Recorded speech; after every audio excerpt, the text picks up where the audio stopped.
So let's see what's happening. We have x1, x2, and we have one constraint that looks like that, another constraint looks like that, and we're currently, this is our current solution. Let's draw the objective function. The objective function is we have z equals x1 plus 2x2. So that's going to be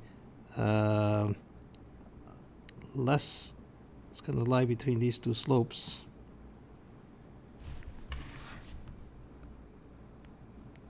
Okay, that's where we are currently at. So this is with x1 equals 1. If we increase that to 1 plus delta, okay, so we are going to go more towards equalizing this towards 2. So this one is going to go this way, and this one is going to go that way. We're going to be more closer to the slope of minus 1 here. And what we notice is that as soon as we move this, the optimal solution still remains where it is, which is what we've observed in what we've observed here is that 9/2 and 5/2 stay put when we start changing the slope of this line. And now the objective value will change, but there will be a drastic change when the slope changes enough that it goes beyond a certain point. So if delta, we said before that delta has to be between 1 and minus 3. Minus third, sorry. That regulates what happens if we increase delta to 1. Then this will become the optimal solution. All of a sudden, we'll shift from there to there in one fell swoop.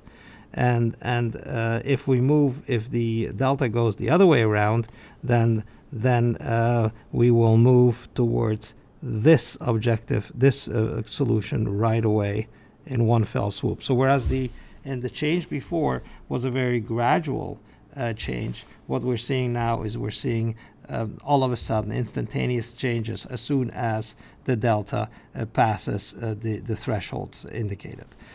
We can see some of this data also in the Excel. Let's just if we look at the values for the chairs, we are changing the 1, right? We're changing this 1 by a small amount. And again, the allowable increase is 1. The allowable decrease is 1/3, which is like minus 1/3. And so we see these numbers here. This is the solution. And the reason that we see 2.5 in here is that it is going to change. We are selling 2.5 chairs.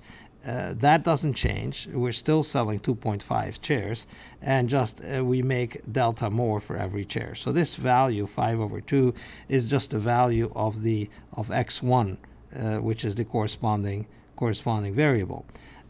So that isn't being reported. But so we see the final value, we see the allowable increase and allowable decrease. There's only one mystery left, and that is the reduced cost, which are both at 0.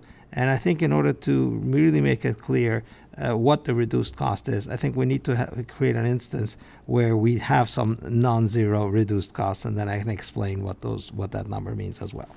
Okay.